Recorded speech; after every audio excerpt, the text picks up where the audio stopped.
नमस्कार दोस्तों, आपका स्वागत है हमारे चैनल प्रीटी कॉर्नर में। और आज हम लोग करेंगे सोमवार व्रत कथा।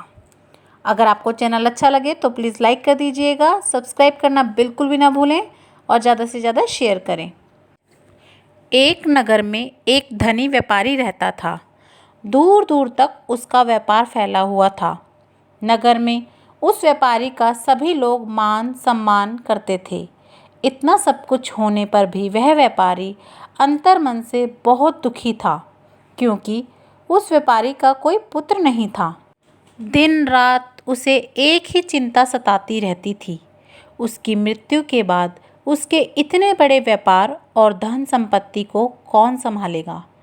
पुत्र पाने की इच्छा से वह व्यापारी प्रति सोमवार भगवान शिव की व्रत पूजा किया करता था।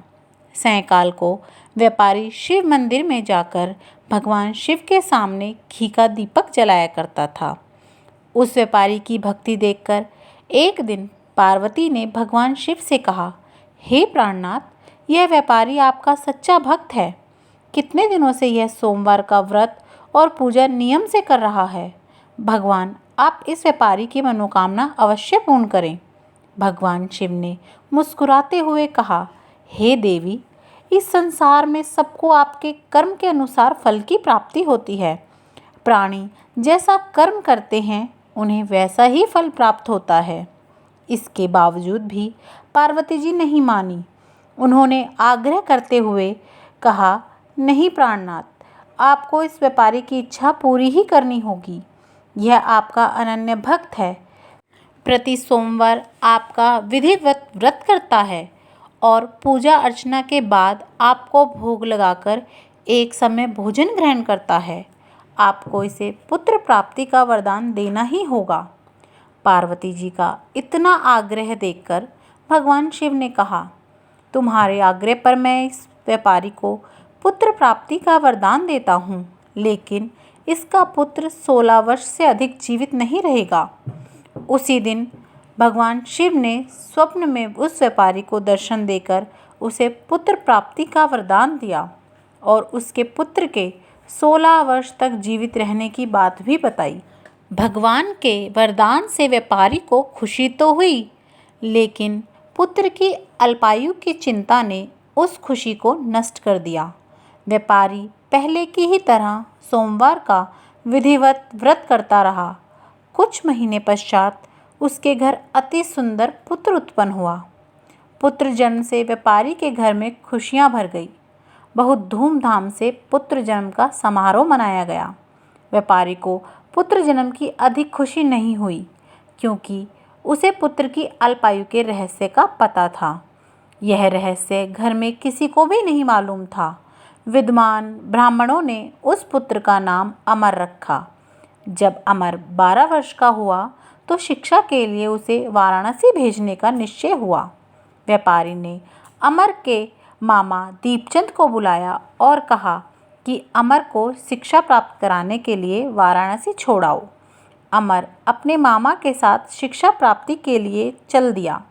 रास्ते में जहाँ भी अमर और दीपचंद रात्रि विश्राम के लिए ठहरते, वहीं यज्ञ करते और ब्राह्मणों को भोजन कराते थे। लंबी यात्रा के बाद अमर और दीपचंद एक नगर में पहुँचे। उस नगर के राजा की कन्या के विवाह की खुशी में पूरे नगर को सजाया गया था। निश्चित समय पर बारात आ गई, लेकिन वर का पिता अपने बेटे के एक आंख से काना होने के कारण बहुत चिंतित था। उसे इस बात का भय सता रहा था कि राजा को इस बात का पता चलने पर कहीं वह विवाह से इनकार न कर दे। इससे उसकी बहुत बदनामी होगी। वर के पिता ने जब अमर को देखा तो उसके मस्तिष्क में एक विचार आया। उसने सोचा, क्यों ना इस लड़के को दूल्हा बनाकर राजकुमारी से विवाह करा दूं। विवाह के बाद इसको धन देकर विदा कर दूंगा और राजकुमारी को अपने घर में ले जाऊंगा। वर के पिता ने इसी संबंध में अमर और दीपचंद से बात की। दीपचंद ने धन मिलने के लालच में वर के पिता की बात स्वीकार कर ली। अमर को दूल्हे के वस्त्र पहनाकर राजकुमारी चंद्रिका से विवाह कर दिया गया। राजा ने बहुत सा धन देकर राजकुमारी को विदा किया।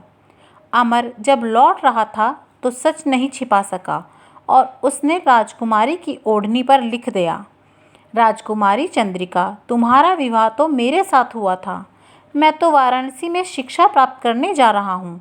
अब तुम्हें जिस नवयुवक की पत्नी बनाकर उसके साथ भेजा जाएगा वह कान्हा है। जब राजकुमारी ने अपनी ओढ़नी पर लिखा हुआ पाया तो उसने काणे लड़के के साथ जाने से इनकार कर दिया। राजा ने सब बातें जानकर राजकुमारी को महल में ही रख लिया। उधर अमर अपने मामा दीपचंद के साथ वाराणसी पहुंच गया। अमर ने गुरुकुल में पढ़ना शुरू कर दिया। जब अमर की आयु 16 वर्ष पूरी हुई तो उसने एक यज्ञ किया। यज्ञ की समाप्ति पर ब्राह्मणों को भोजन कराया और खूब अन्न वस्त्र दान दिए। रात को अमर अपने शयन कक्ष में सो गया। शिव के वरदान के अनुसार शयन अवस्था में ही अमर के प्राण पखेरु उड़ गए। सूर्योदय पर मामा अमर को मृत देखकर रोते पीटने लगा। आसपास के लोग भी एकत्रित हो गए, दुख प्रकट करने लगे। उसी समय भगवान शिव और पार्वती माँ वहाँ से गुजर रहे थे और उन्हें मामा के रोने और विलाप करने के स्वर सुनाई दिए। पार्वती जी ने भगवान से कहा, प्राणनाथ, मुझे इसके रोने के स्वर सहन नहीं हो रहे हैं। आप इस व्यक्ति के कष्टों को दूर करें। भगवान शिव ने पार्वती जी के साथ अदृश्य रूप में समीप जाकर अमर को देखा तो पार्वती जी से बोले, पार्वती, यह तो उसी व्यापारी का पुत्र है। मैंने इसे 16 वर्ष की आयु का वरदान दिया था। इसकी आयु तो पूरी हो गई है।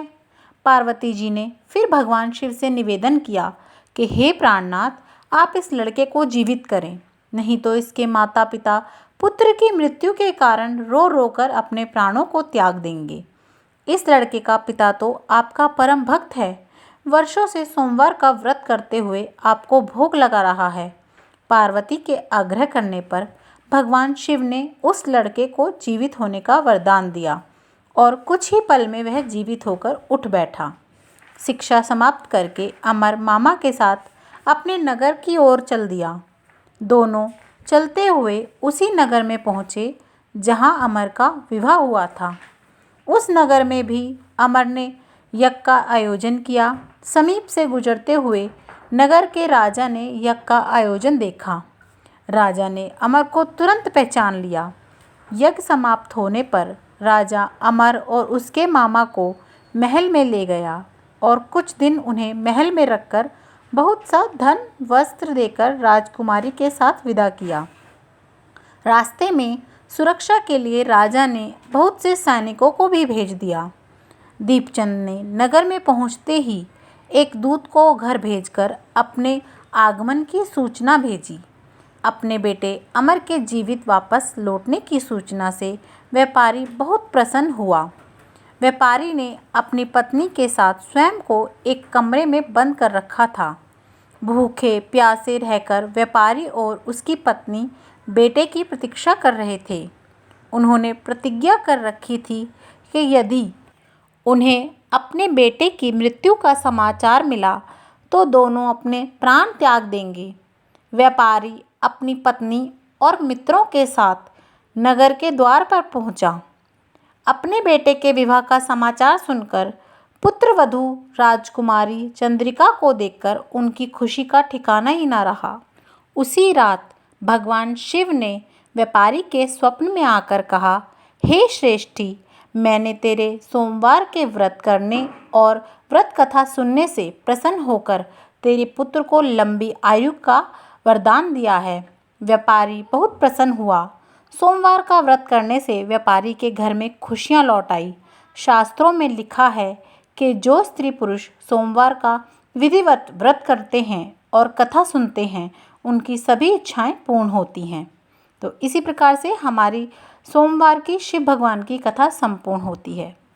जय भोलेनाथ।